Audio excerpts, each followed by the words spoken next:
Antes das crianças saírem, nós já estamos com os tickets para ser vendido por batismo. Vai ser dia 1º de outubro, já está marcado esse batismo.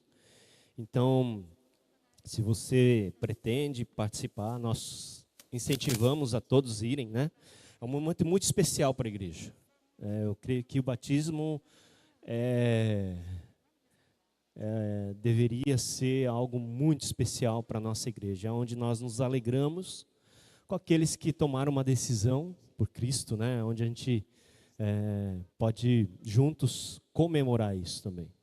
Então, eu queria incentivar todos a participar desse tempo. Nós não vamos ter o culto aqui, o culto vai ser lá no sítio Betel. Então, se você tem interesse de ir lá, nós estamos vendendo já os tickets, que é para o almoço. Nós vamos passar o dia lá juntos, tendo o momento do batismo, depois um tempo de comunhão, onde a gente vai poder estar juntos lá, tá bom? As crianças vão sair, né? Isso.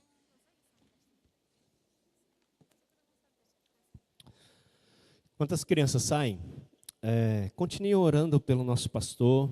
Essa semana, no início da semana, ele disse assim para mim: Massato, eu pretendo estar final de semana na igreja. Eu falei: pastor, então prepara apenas a EBD e deixa preparar também a mensagem também, mas o meu planejamento é de estar final de semana. Eu falei: não, te aquieta. E realmente essa semana para ele foi uma semana também difícil. Ele sente ainda fortes dores de cabeça.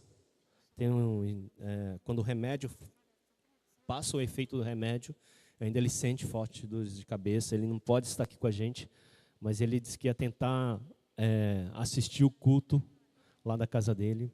Lembrem de orar por ele, lembrem de orar pela família, né?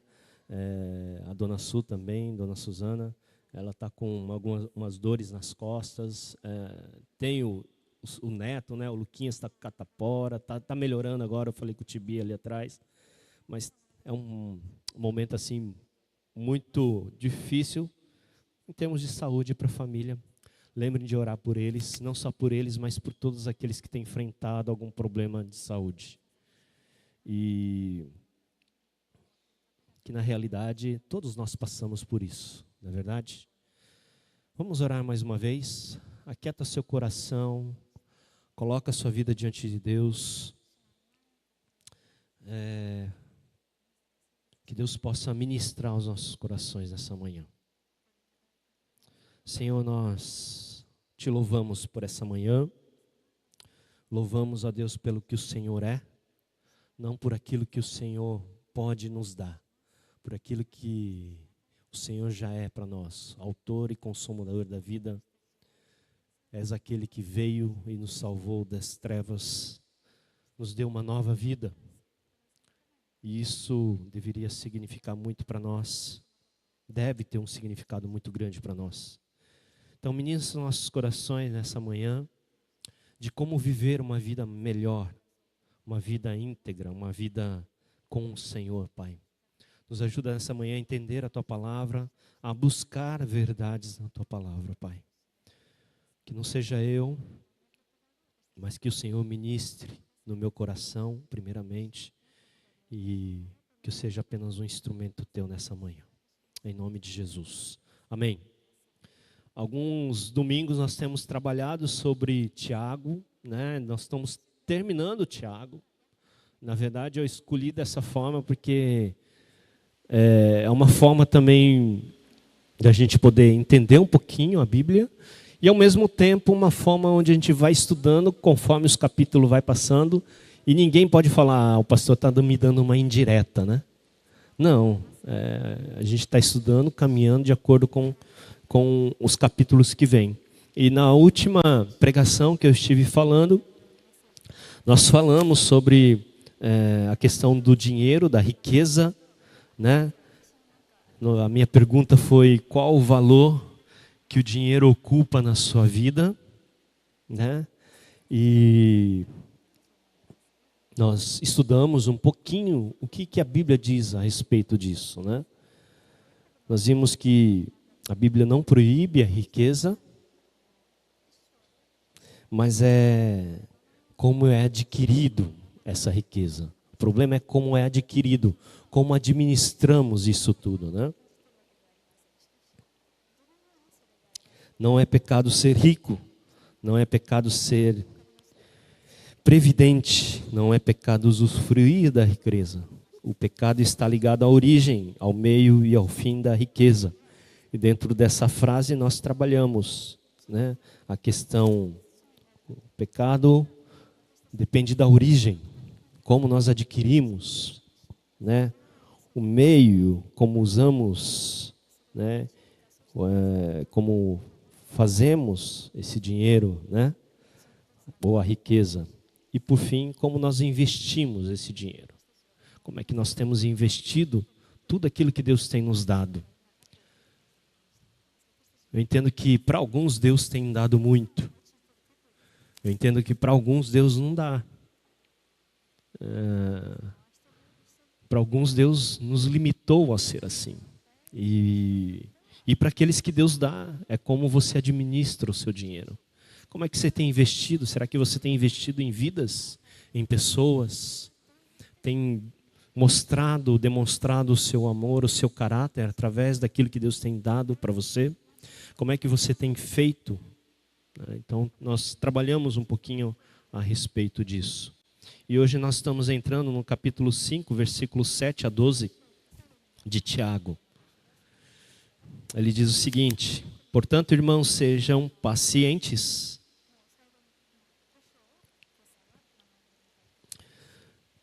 até a vinda do Senhor.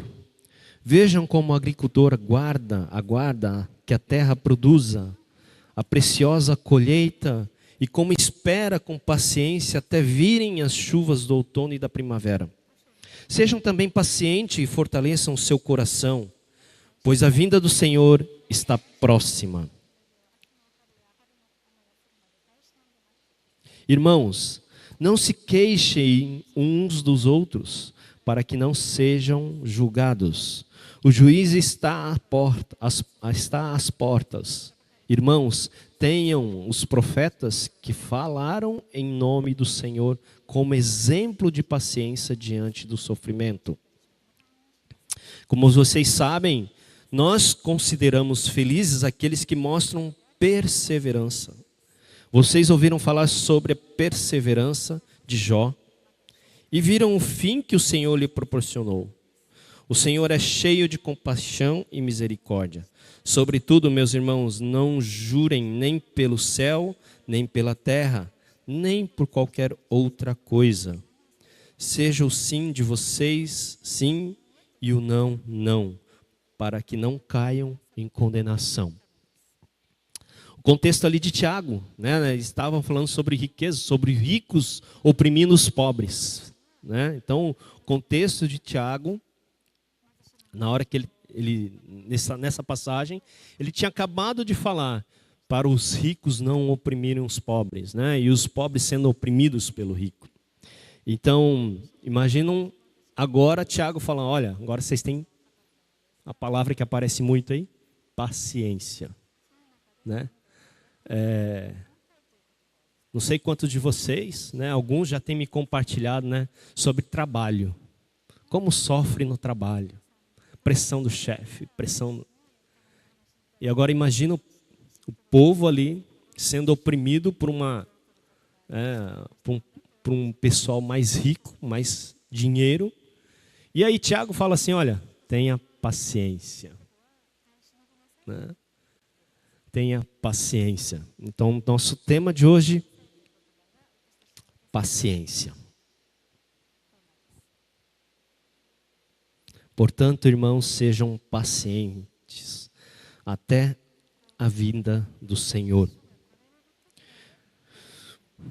Tiago exorta aqueles irmãos a terem paciência sobre todas as coisas. Sobre todas as coisas. O contexto, claro, ali era de os pobres sendo oprimidos pelos ricos, né?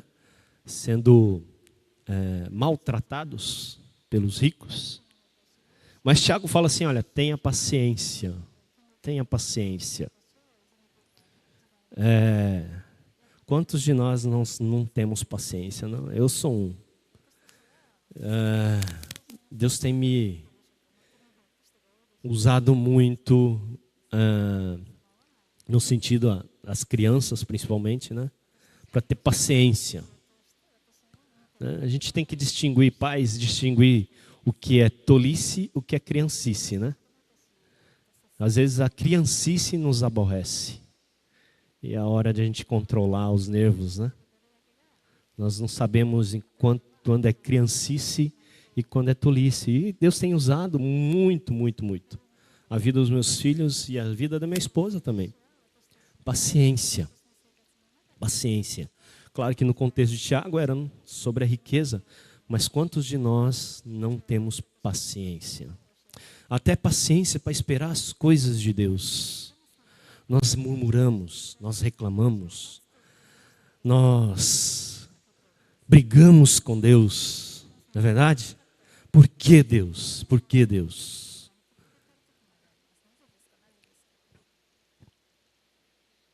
E aí ele traz o foco para a vinda do Senhor, né? Aquilo que é verdadeiro, alívio, duradouro, né? Que é a presença de Deus, a vinda do Senhor. Então ele traz uma palavra de esperança àqueles que precisavam ouvir. E olha, sua esperança não está em riqueza, Tiago fala. Sua esperança está em Deus, na vinda do Senhor. E quantas vezes nós buscamos a esperança em coisas materiais? Quantas vezes nós buscamos a esperança nas próprias forças, não é verdade? Quantas vezes nós buscamos esperança naquilo que eu sou capaz de fazer? Ou naquilo que eu sou? Porque eu sou. Você não é nada. Eu não sou nada. O eu sou, o grande eu sou, é Deus. E nós buscamos fuga, nós buscamos esperança em coisas passageiras. Essa é a grande verdade. Nós, como seres humanos, nós somos racionais. E nós buscamos coisas práticas. Nós não gostamos de esperar em Deus. Nós não gostamos de ver a vontade de Deus se concretizar na minha vida e na sua vida. E aí Tiago falou, olha, sua esperança está na vinda do Senhor. No último dia. Não está aí nessas coisas agora, presentes. Está em Cristo. Ele aponta para o único Salvador.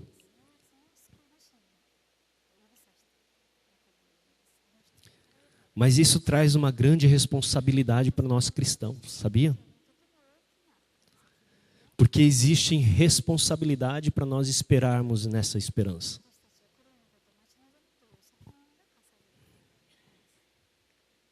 Olha essa frase. A expectativa esperançosa do futuro torna-se rigorosa disciplina para a atualidade. Como é que tem sido a sua disciplina como cristão?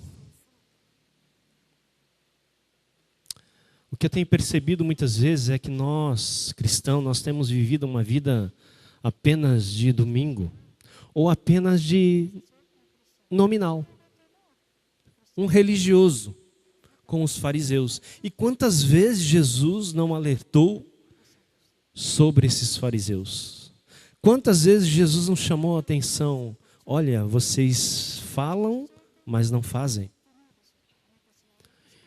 Então essa esperança que nós temos deveria criar em nós uma autodisciplina de buscarmos cada vez mais a Deus, de estarmos mais próximo de Deus,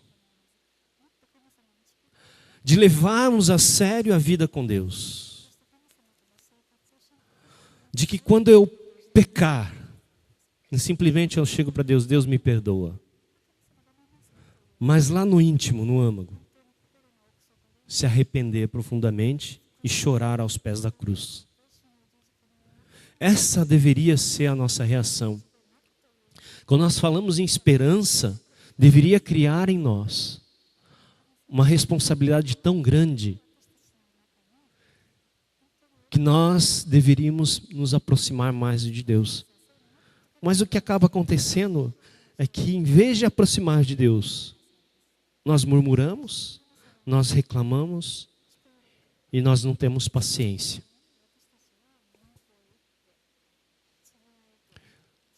Ser paciente e esperar em Deus é ter intimidade com Deus. É ser íntimo de Deus. É conhecer a Deus. É saber que mesmo em situações adversas, Ele está ali presente com você. Difícil? É difícil.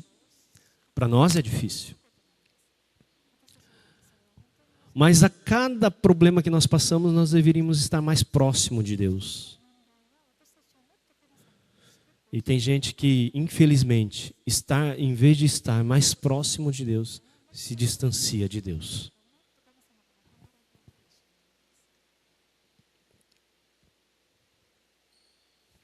Estejam prontos para servir. Lucas capítulo 12, 35 a 36. Olha o que ele diz. Essa é a nossa responsabilidade. Estejam prontos para servir e conservem acesa as suas candeias, como aquele que esperam seu Senhor voltar de um banquete de casamento, para que quando ele chegar e bater, possam abrir a porta imediatamente. A pergunta é: você está preparado para o grande dia? Quando Jesus voltar e falar assim, agora é a hora. Quantos de nós estamos preparados? Ou Jesus vai chegar e vai falar assim, olha, está faltando um negocinho para ti ainda.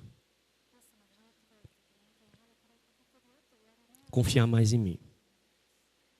Ou entregar essa coisa que você tem de preciosa. Semana nós tivemos uma programação com jovens e eu conversei com eles a respeito da vida de Abraão e Isaac. Quando Abraão oferece Isaac, o seu único filho, aquele que tinha a promessa de gerar uma grande nação. E Deus pede a Abraão Isaac como sacrifício.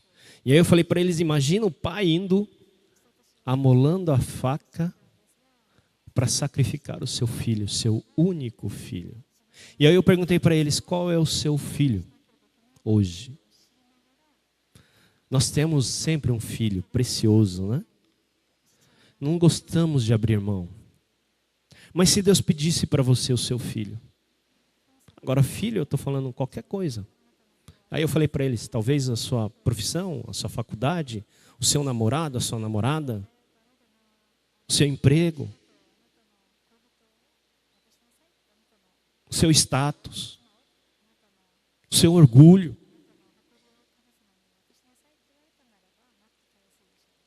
Quando Jesus voltar, você vai estar preparado? Essa esperança que nós temos exige de nós uma responsabilidade. Nós precisamos ser responsáveis. Nós temos que ser responsáveis. Você tem sido responsável em administrar a sua vida cristã? Ou não? Como é que tem sido a sua vida com Deus? Um dia todos nós vamos ter que acertar a conta com Deus. Todos.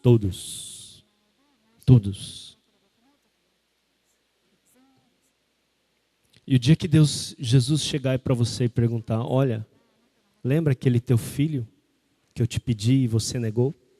Pois é. E agora? Nós não pensamos sobre isso. Porque nós achamos que nós vivemos eternamente. Não é verdade? Nós temos uma vida pela frente. Eu sou novo ainda, tenho 25 anos. Ixi, tem mais, no mínimo. Nós pensamos assim, infelizmente. Só que o tempo voa, passa rápido. Quanto menos você esperar, você já está com ENTA. Quanto menos você esperar, os seus filhos já cresceram, saíram de casa. Aí eu pergunto, em que você investiu todo esse tempo? Como é que está a sua vida com Deus? Exige responsabilidade. A vida cristã exige responsabilidade. Você e eu somos responsáveis pela nossa própria vida com Deus. Não é o pastor que é responsável pela sua vida. O pastor aqui está para te ajudar. Mas infelizmente a vida cristã é individual.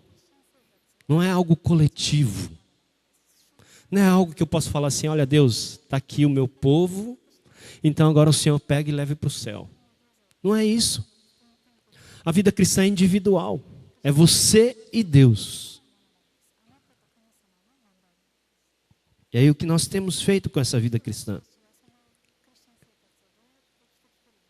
E Tiago continua. Irmãos, portanto, irmãos, sejam pacientes até a vinda do Senhor. Vejam como o agricultor aguarda que a terra produza a preciosa colheita e como espera com paciência até virem as chuvas do outono e da primavera. Agora Tiago nos dá 3 exemplos de paciência e nós vamos ver um pouquinho sobre eles. Primeiro, Tiago está falando sobre o agricultor. Ele fala que o agricultor, ele espera pacientemente. E ele fala sobre a chuva de outono. A chuva de outono em Israel, eles caem durante um período de outubro, novembro.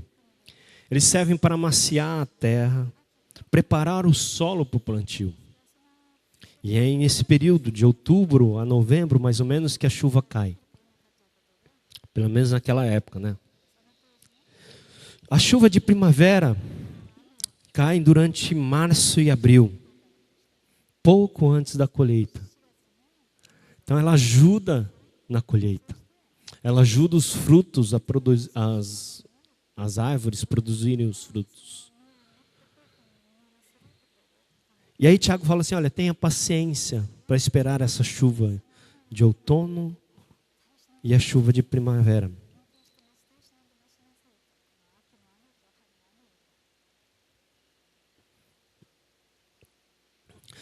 Com o agricultor nós podemos aprender algumas coisas. Paciência para dar um bom fruto, né? Quando era moleque, nós íamos, tinha um pé de manga num terreno e a gente não gostava de esperar, né? Pegava manga verde e comia manga verde. Quem já fez isso? Né? E não espera. Dá a manga lá, tá pulando em cima da árvore e pegando a manga. E depois na hora que tem que comer a manga madura, cadê a manga? Não tem mais. Porque todo mundo já chupou a manga. Chupou não, comeu, né? Porque ela está verde. Manga com sal e limão. E depois, tá lá. Cadê a manga que não aparece? Aí Deus fala assim, ó, tem paciência. O fruto ele vai aparecer. Mas tenha paciência para amadurecer. Precisamos ter paciência para ter um bom fruto. Ele exige um trabalho árduo, debaixo de sol e chuva. O Sudão não está aqui. Mas todo agricultor, ele precisa trabalhar muito. Tendo sol, tendo chuva, ele está lá, arando a terra. Quanto sol, quanta chuva nós temos tomado. E quanto sol e quanta chuva nós estamos dispostos a enfrentar.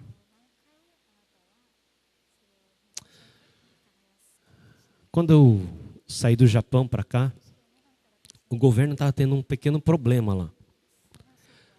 Eles têm muito plantio, muita agricultura e também o arroz, né? O arroz é o forte deles lá. Eles estavam tendo um problema porque as gerações não estavam mais querendo plantar. Não queriam mexer com a agricultura.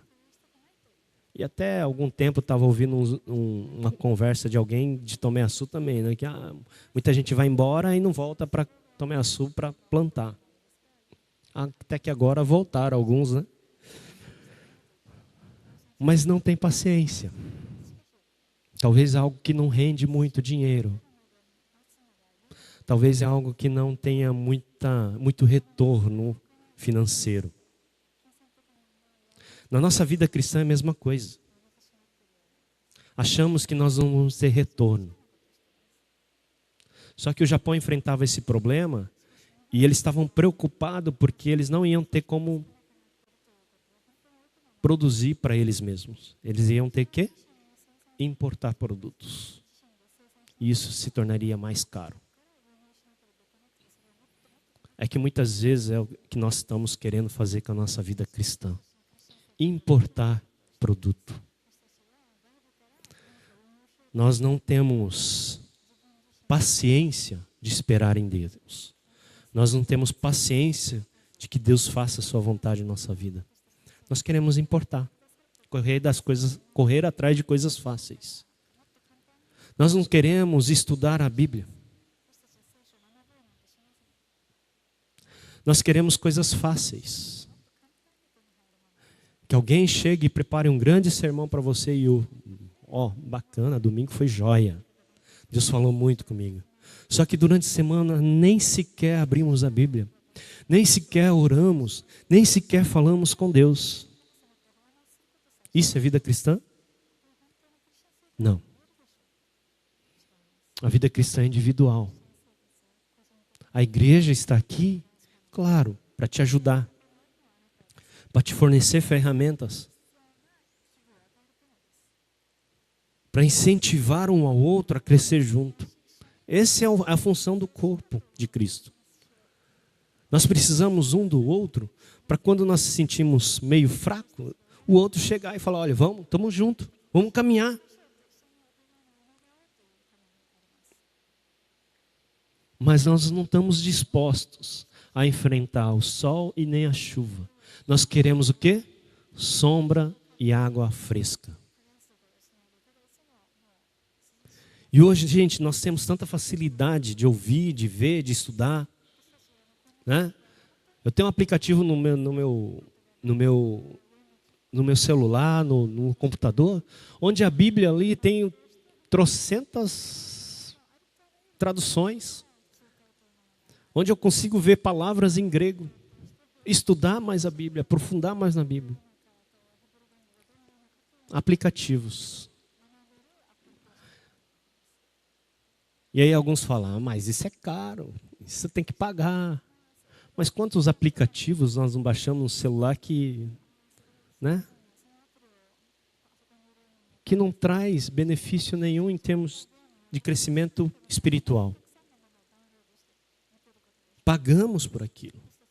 Compramos, gastamos, investimos.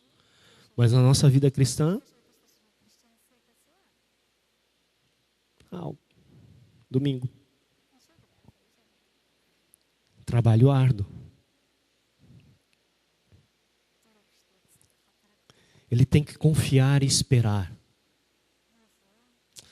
Hoje o agricultor, claro, estamos numa era que tudo, né, dá-se um jeito. Mas naquela época, tinha que confiar que Deus ia mandar chuva e esperar em Deus. Não é verdade? Hoje nós temos, né, irrigação, mas naquela época tinha que confiar em Deus. Esperar em Deus. Esperar que aquela situação iria melhorar. E nós não confiamos muitas vezes em Deus. Nós não gostamos de esperar. Nós não temos paciência. Essa é a grande verdade. Nós não gostamos de esperar. Quando você vai no banco e você vê aquela fila enorme, quantos de vocês não voltaram para trás? Eu não vou esperar. Quando você para num posto de gasolina e vê um monte de carro na sua frente, você vai, vou no próximo. Não é verdade? Nós não gostamos de esperar. O sinal mal abriu, bip. A mão está na buzina. Nós não gostamos de esperar. Tem um sinal de pedestre, mas nós passamos no sinal vermelho. Não gostamos de esperar. Mesma coisa com Deus. Deus fala, agora não. E nós teimamos com Deus, agora sim. Eu vou dar meu jeito. Espere. Não. Estou perdendo meu tempo.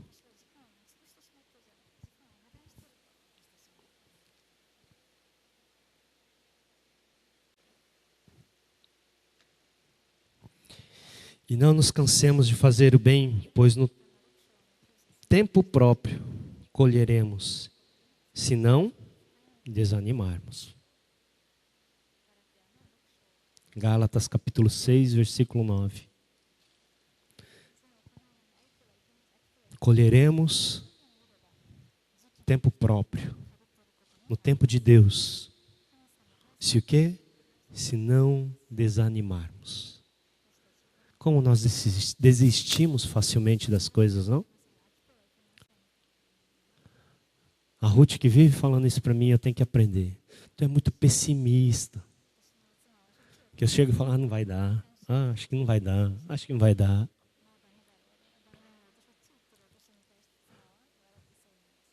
Não podemos desanimar. Se você passa por uma grande tribulação, uma grande dificuldade, não desanime. Não desanime. Porque depois nós vamos ver que Deus nos faz passar por isso também.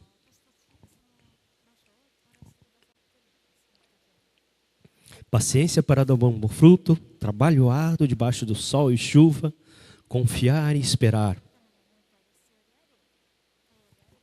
E fortalecer os nossos corações. O agricultor sempre tem que estar fortalecendo a terra. Adubando, mexendo, tirando o mato, tirando aquilo que sufoca, né, o plantio. Nós precisamos disso.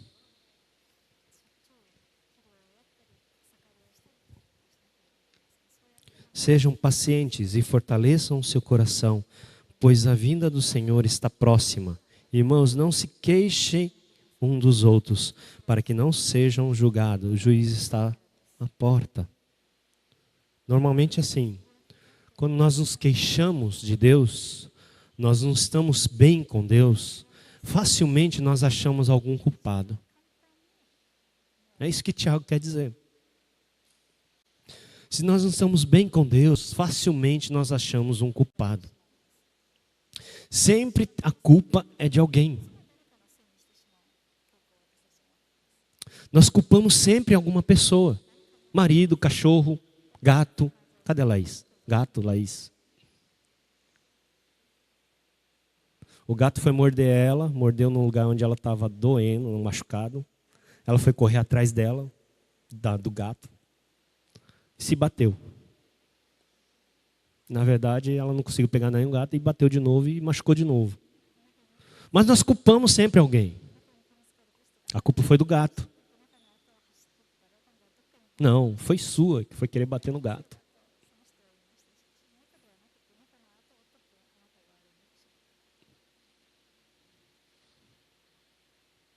Nós nunca nos culpamos.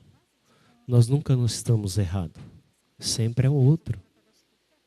E quando nós não estamos bem com Deus, precisamos achar alguém culpado. Precisamos culpar alguém. Ou é fulano, ou é ciclano, cachorro, gato, passarinho, qualquer um. Na verdade, é você que está errado. Mas nós precisamos achar alguém, um bode expiatório. Então, Tiago chama atenção, irmãos, tenha cuidado. Tenha cuidado. Para não se queixar um do outro, quando você não tiver paciência. E como nós reclamamos do outro quando nós estamos com os nervos à flor da pele, não? Nós damos, isso é um ensinamento para mim também. Nós damos umas pontadas, umas facadas nos outros que... Uma vez a Ruth falou assim, olha, para mim, as suas palavras são piores do que você me bater. Muito tempo atrás ela falou isso para mim. E aquilo lá ficou gravado na minha cabeça. Às vezes nós não precisamos nem bater na pessoa. Mas as palavras ferem muito mais. Como é que tem sido a sua vida? Como é que tem sido a sua paciência? Você tem confiado, tem esperado em Deus? Ou não? E o fruto deveria ser o quê? Amor, alegria, paz, paciência. Olha aí. Essa palavra parece demais na Bíblia. Amabilidade, bondade, fidelidade, mansidão, domínio próprio. Está vendo que são coisas que você relaciona com pessoas? Contra essas coisas não há lei.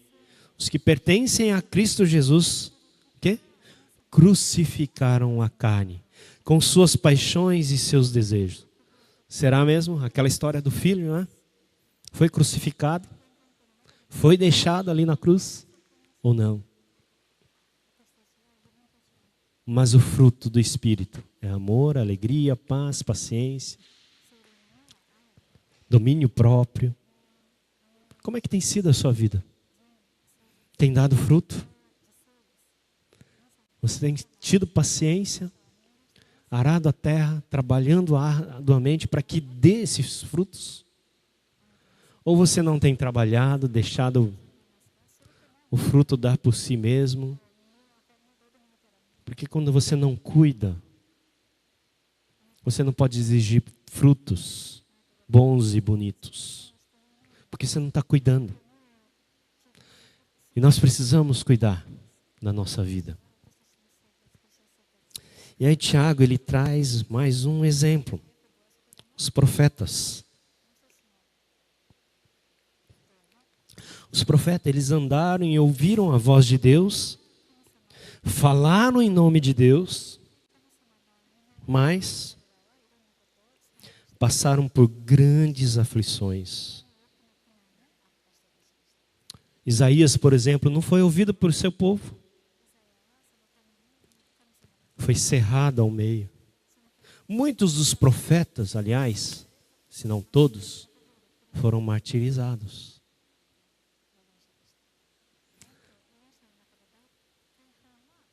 Ouviram a voz de Deus, falaram em nome de Deus, mas passaram por grandes aflições. E quem somos nós, né? Nós somos melhores que os profetas. Por isso que eu posso exigir de Deus que eu não passe nenhum problema, nenhuma dificuldade, que eu preciso ter uma vida boa. É isso? Não. Não é assim que funcionam as coisas de Deus. Deus não prometeu uma vida maravilhosa aqui nessa terra. Aliás, Ele prometeu aflições. Nós não somos ninguém. No caso de Jeremias, Daniel, Ezequiel, até Estevão. Irmãos, tem os profetas. Estevão fala no Sinédrio. Irmãos, tem os profetas que falaram em nome do Senhor como exemplo de paciência diante do sofrimento. Mais uma vez a palavrinha paciência. Tenham exemplos dos profetas, irmãos. Eles passaram por grandes sofrimentos. Tenham paciência, confiem em Deus, esperem em Deus.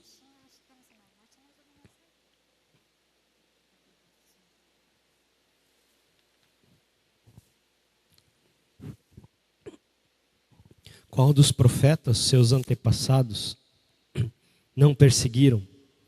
Eles mataram aqueles que prediziam a vinda do justo, de quem agora vocês se tornaram traidores e assassinos.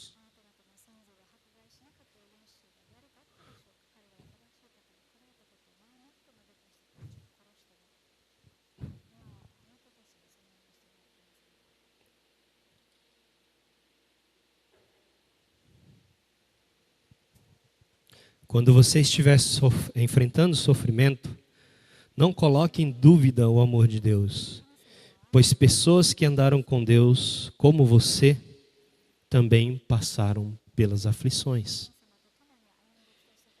Talvez pessoas que andaram muito mais junto com Deus que você e eu. Pessoas que andaram lado a lado de Jesus. Passaram por coisas piores do que você e eu. Mas nós reclamamos.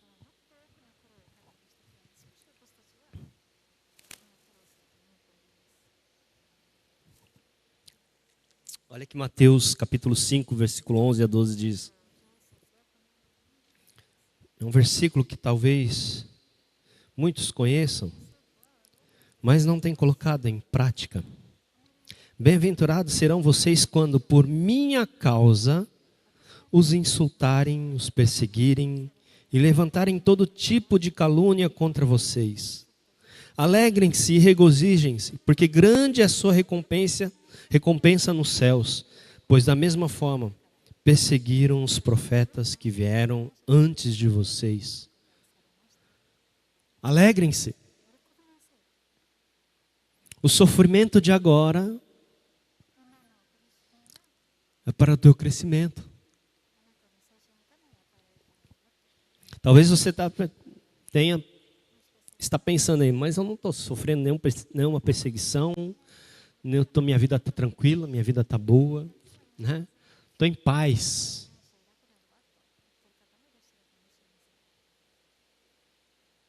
Mas em algum momento você vai passar por isso. Em algum momento da sua vida você vai passar por alguma dificuldade.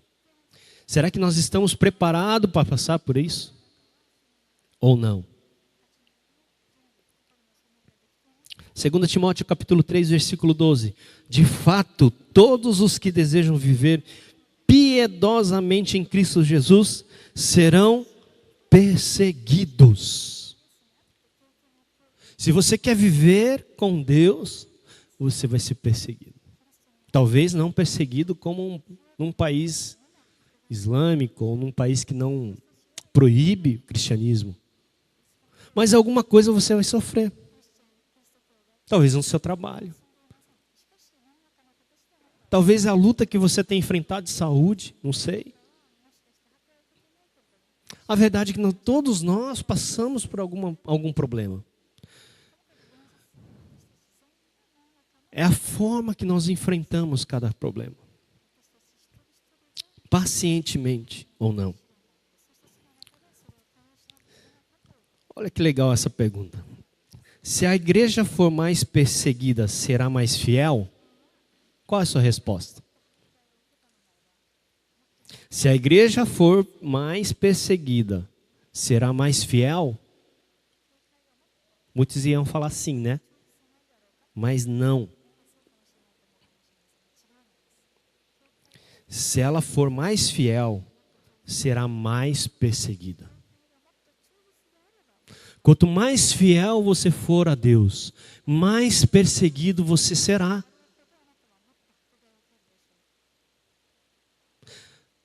Mais as coisas vão querer te abater. Mais dúvidas surgirão sobre a soberania de Deus na sua cabeça. Sobre quem é Deus para você. Não é porque eu sou fiel que eu não vou sofrer. Pelo contrário. Muitos sofreram e morreram porque eram fiéis a Deus. Eram fiéis a Cristo.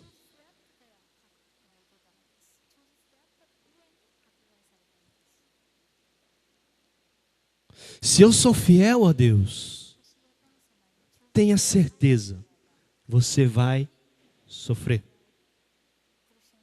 Porque em algum momento, as coisas, o padrão do mundo não vai bater com o seu padrão. Porque o seu padrão é diferente. Porque o seu padrão é elevado. Porque o meu e seu padrão deveria ser pelo menos elevado. E não bate.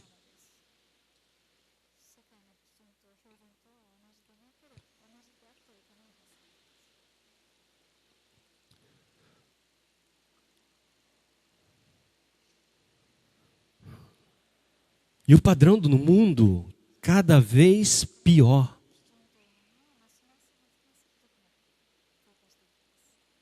Cada vez pior. Eu estou falando isso porque a gente... Era na minha época, quando era moleque, criança, eu não podia ficar saindo qualquer hora. Eu tinha limites.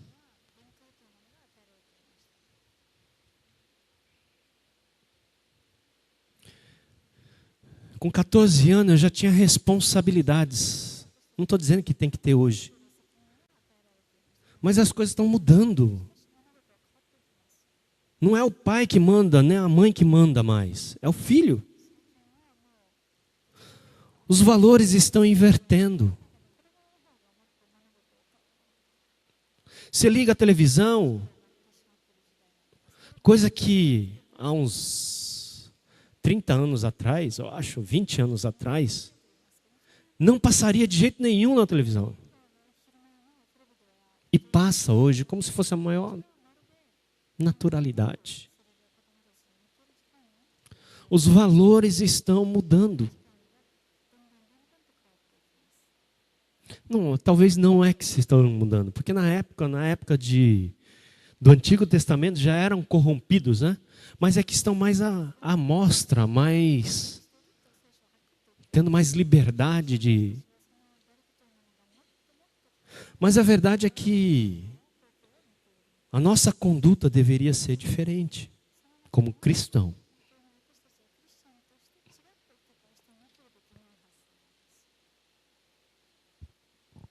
Nós reclamamos muito.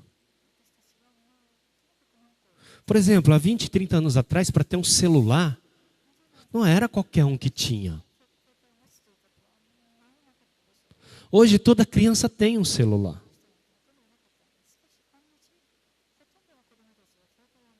E se ela não tem, parece que vai morrer. Não é verdade?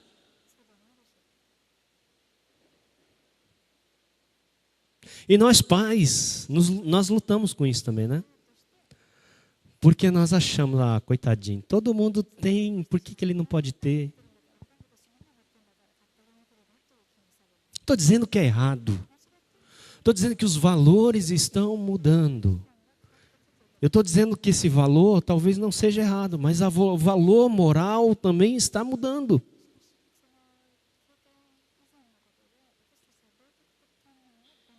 E pais, cuidado. Cuidado porque seu filho parece ser inocente, mas não é.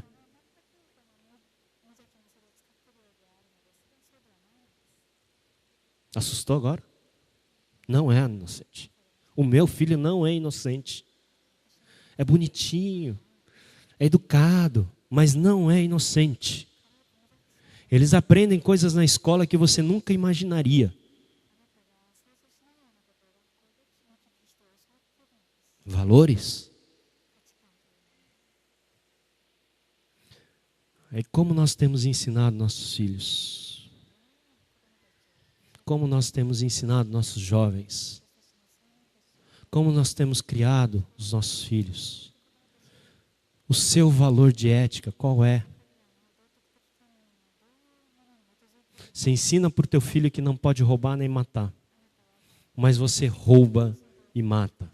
Como? Não dou o troco certo. Só nego o meu imposto. Você briga com a sua esposa.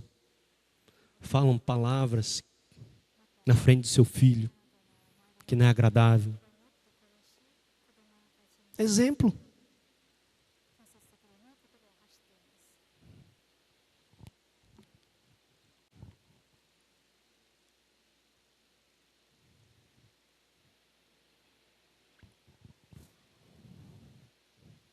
Se ela for mais fiel, será perseguida.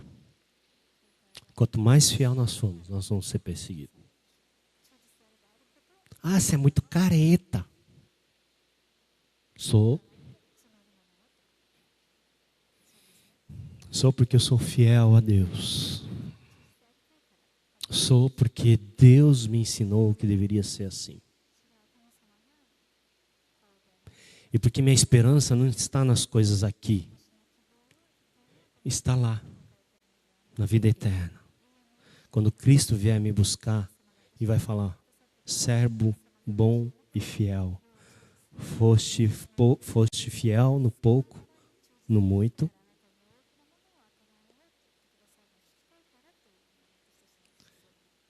Te abençoarei. É isso que você quer ouvir de Deus? Ou você quer ouvir servo mau e infiel?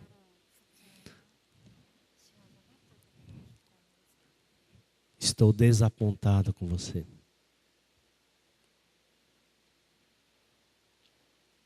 Talvez você entre. Você é salvo, ok. Eu não sei o que é o galardão. Mas quando vem de Deus, eu acho que é uma coisa muito boa. Pode ter certeza disso. Quando Deus fala sobre galardão, e que nós temos esse galardão, é algo muito bom. Agora, o que é, eu não sei. Mas quando nós chegarmos lá e eu ganhar menos que você, acho que eu vou ficar muito triste.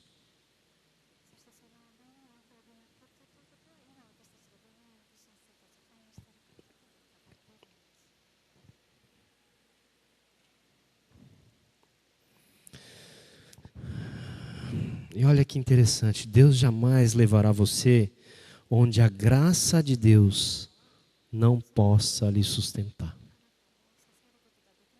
Todos nós vamos passar por sofrimento. Passamos. Alguns passam mais, outros menos.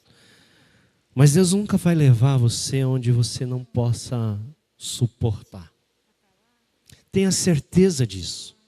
Se você passa por um momento difícil agora, Deus tem certeza que você consegue suportar. Senão você não estaria passando. Deus jamais levaria você onde a graça de Deus não possa lhe sustentar. Essa é a nossa esperança. E aí nós entramos no exemplo de Jó. Tiago fala: consideramos felizes aqueles que permanecem firmes em meio à aflição. E aí Jó,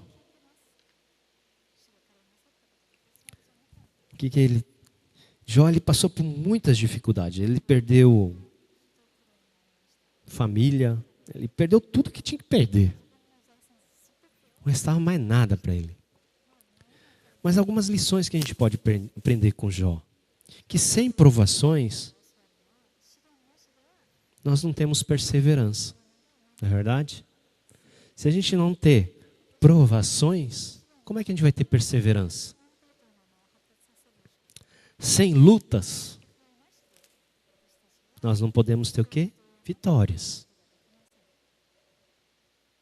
Sem guerra, sem fardos, nós não podemos obter a bênção. Por isso que nós precisamos passar por esse processo todo. Todos nós passamos por isso. Nós precisamos ter provações para ter perseverança. Precisamos ter lutas para ter vitórias. Precisamos ter fardos para ter bênçãos. Não é gostoso quando nós passamos por lutas e nós caminhamos com Deus e fala, graças a Deus, o Senhor me sustentou até aqui. Eu passei por isso. Olha que bênção. E depois você poder testemunhar isso para outros. Deus usa a sua e a minha vida para isso. Consideramos felizes aqueles que permanecem firmes em meio à aflição. Vocês ouviram falar de Jó, um homem de muita perseverança.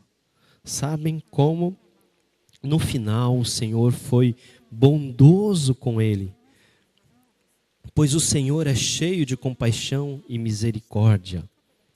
Apesar de tudo, Deus foi muito bom com Jó, foi bondoso com Jó. Podemos dividir Jó em 3 partes. Primeiro, de 1 a 3, as perdas de Jó. Depois talvez a gente pode até estudar um pouquinho melhor sobre a vida de Jó. De 4 a 31, as acusações contra Jó e sua defesa contra os ataques de seus amigos. E 3, a restauração de Jó. A perda de Jó. Jó, ele perdeu os bens. Deus tirou tudo que ele tinha. Tudo mesmo. A minha pergunta é, se Deus tirasse tudo que você tem hoje, ficasse no zero, andar de Mercedes que eu falo, o ônibus, ter que andar de ônibus, sem seu carro, sem sua casa, morar de aluguel talvez, ou morar com alguém. Se Deus tirasse tudo de você hoje, qual seria a sua reação?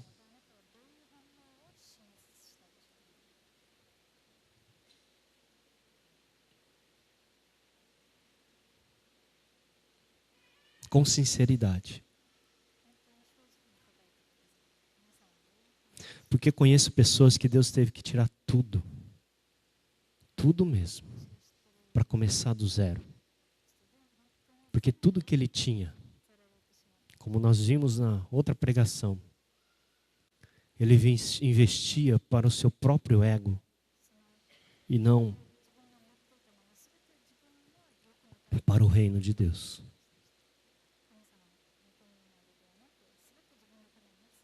E Deus teve que tirar tudo, infelizmente.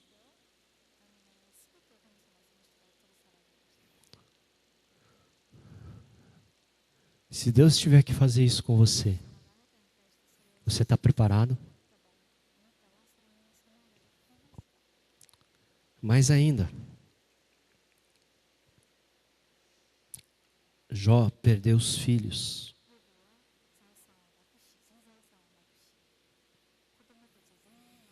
Eu estudando um pouquinho sobre Jó, relembrando, né?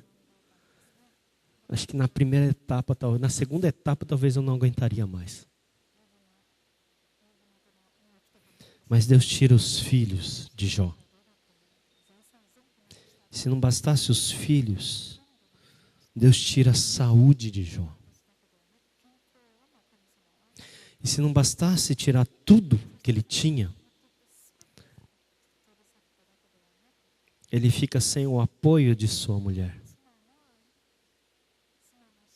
Que Deus é esse, Jó? E se não bastasse isso, Jó fica sem o apoio dos seus amigos. Sozinho.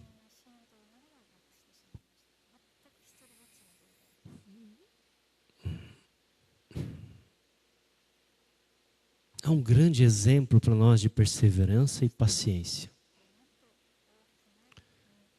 Qual seria a sua reação. Talvez Deus não faça isso hoje com ninguém, né? É um peso demais. Mas se Deus fizesse e mexesse na sua vida em alguma área, nessas daí, qual seria a sua reação? Eu lembro quando o Naoki nasceu, no exame de pezinho dele, deu uma doença muito rara.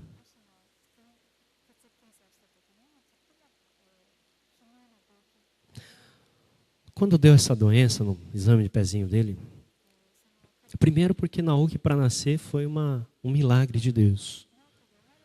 Eu não poderia ter filhos. Essa é a grande verdade. Deus me deu 2. 2 com uma energia. O último então nem se fala. Mas no exame do pezinho do Naoki deu uma doença muito rara. Fibrose. Que a média, aí a Ruth, ela começou a pesquisar um monte de coisa. E a média de idade dele era 35, 20 e poucos anos, né? E aquilo lá me fez fazer várias perguntas para Deus. Deus, eu não podia ter, o Senhor me dá e agora quer tirar? Como é que é isso?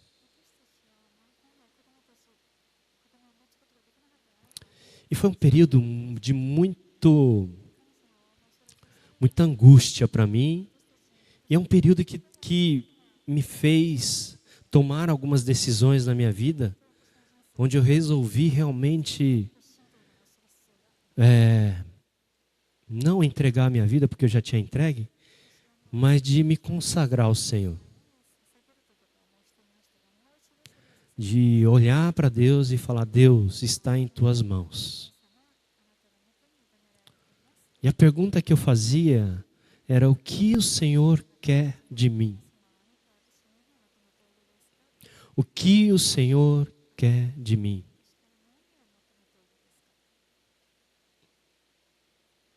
E depois eu fui entendendo que Deus queria muito mais de mim.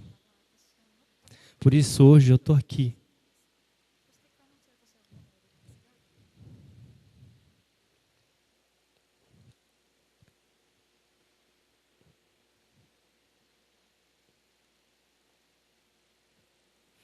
Deus não queria apenas o meu filho. Deus, na verdade, estava querendo a minha vida.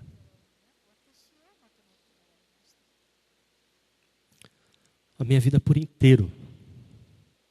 Em todos os sentidos. E foi onde eu me consagrei ao Senhor e falei, Deus, me usa da forma que o Senhor quer. Depois, 4 anos mais tarde, Deus me enviou para um seminário.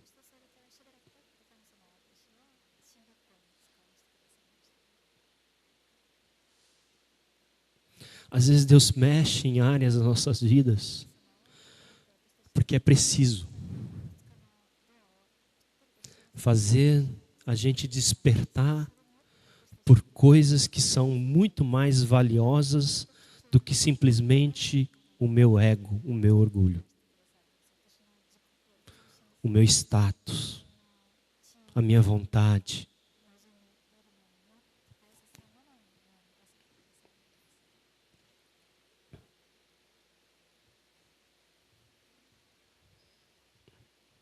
Jó faz 16 vezes a pergunta: por quê? É a pergunta que eu fazia para Deus. Jó expressa sua queixa 34 vezes. Isso não quer dizer que Jó não perguntava, Jó não questionava. Jó questionava, perguntava: por que, Deus?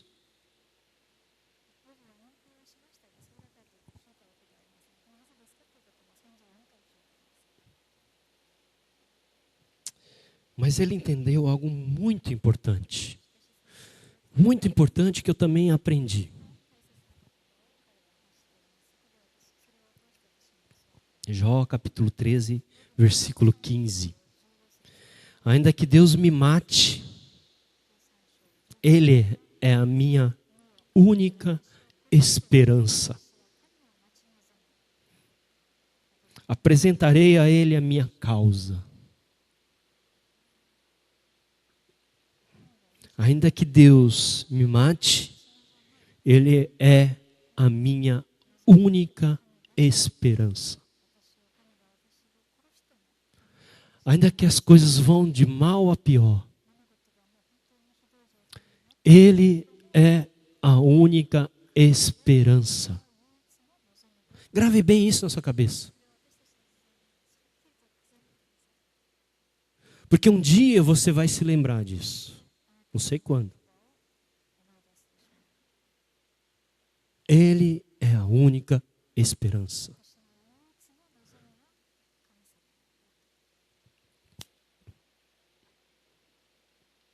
Talvez numa crise financeira, talvez uma crise de casamento, talvez uma crise com seus filhos, talvez uma crise com seus amigos, talvez uma crise com você e Deus. Mas se você lembrar que Ele é a única esperança, mesmo que Ele me mate, Jó falou, só me resta a minha vida, Senhor. Se o Senhor me matar hoje, o Senhor ainda continua sendo a minha única esperança.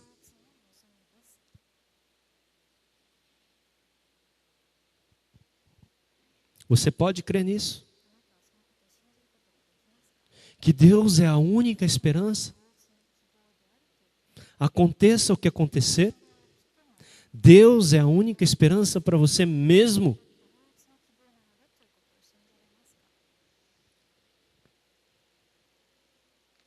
Deus não explicou os porquês para o Jó.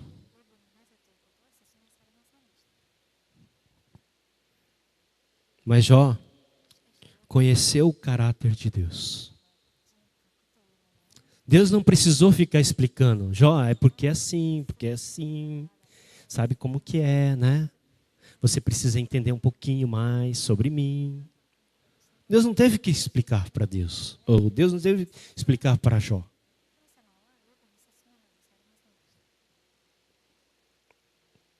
E olha que todo mundo conhece esse versículo. Mas olha que lindas palavras de Jó.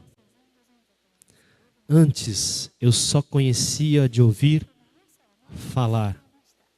Agora eu te vi com os meus olhos, com os meus próprios olhos.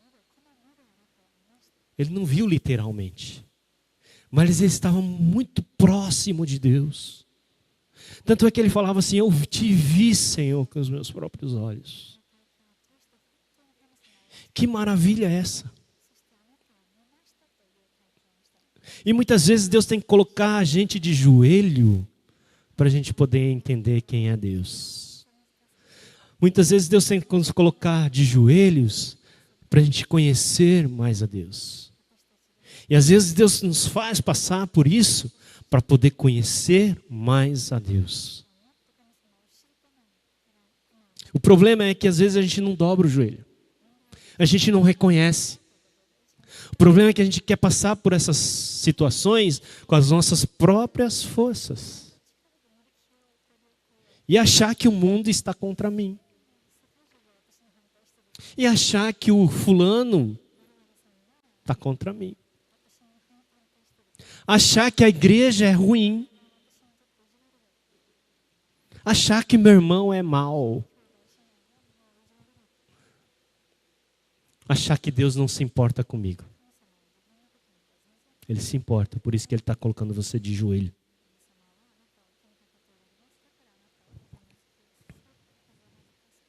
O propósito de Deus no livro de Jó é revelar-se como Deus cheio de bondade e misericórdia. Aí você pergunta, mas como, Massato? Deus é assim. Ele se mostra bondoso e misericordioso dessa forma, nos sustentando nas horas mais difíceis da nossa vida.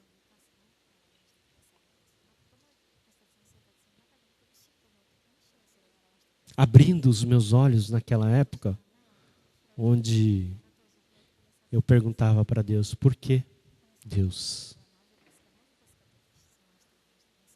Por que isso acontece comigo?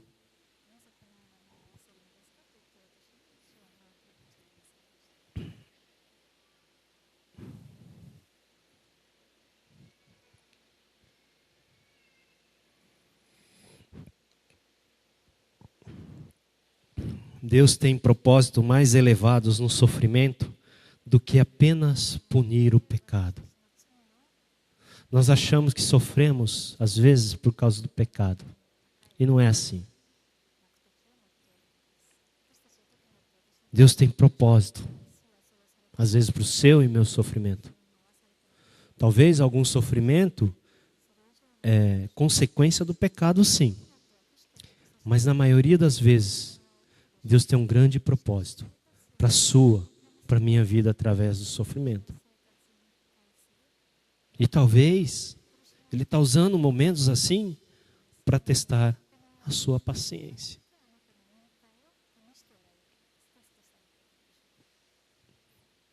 Como o agricultor que espera dar os seus frutos, trabalho árduo, como os profetas, que foi usado até mesmo para testemunhar de Deus através da vida deles, mas que passaram por dificuldades tremendas, como Jó.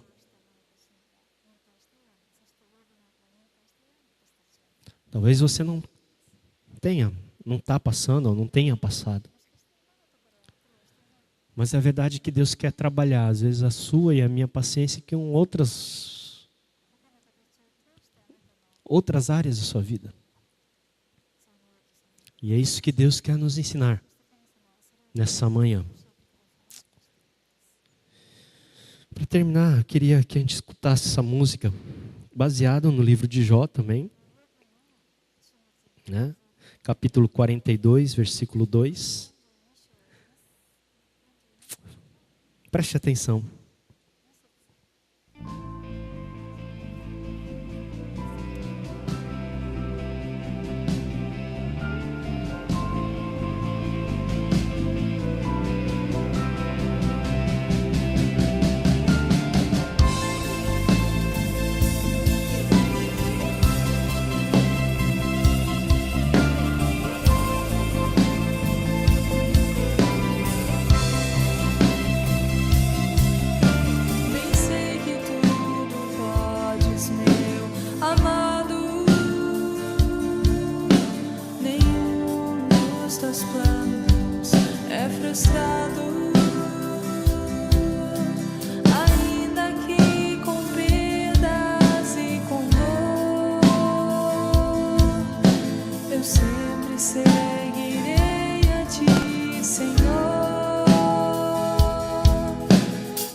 Vamos orar? Deus, nós queremos agradecer por esse dia. Obrigado, Deus, pela Tua palavra, que é viva. Obrigado porque, mesmo nós sendo tão pecadores, o Senhor mesmo assim demonstra a Sua graça para nós. Que a cada dia nós possamos estar mais próximo do Senhor, buscando mais o Senhor. Como nós aprendemos hoje, Deus, ser paciente, até mesmo nas horas difíceis. Paciente para saber a vontade do Senhor. Ter paciência para entender a Tua vontade. Para entender aquilo que o Senhor deseja de nós. Paciência com nossos irmãos. Paciência com nossos amigos. Paciência, Deus, com nosso marido, nossa esposa, nossos filhos. Que o Senhor nos ajude a ser cristãos, discípulos melhores nesse sentido. Que o Senhor trabalhe os nossos corações nessa semana ainda. Lembramos do pastor Josué, sua família, Dona Suzana. Que o Senhor possa restaurar por completo a saúde física de cada um. E daqueles que estão enfermos também, Pai. Ajuda-os, cura-os, fortalece-os. Que a sua fé não seja abalada. Que o Senhor possa realmente estar com cada um, preenchendo o coração de cada um também. Nós oramos ainda pelo dia de hoje. Que o Senhor nos dê um bom final de semana ainda. Com nossos familiares em casa. E pedimos ainda a Deus pelo resto do dia, pelo resto da manhã, pela EBD ainda que nós vamos ter, que o Senhor fale aos nossos corações. Em nome de Jesus que nós oramos. Amém.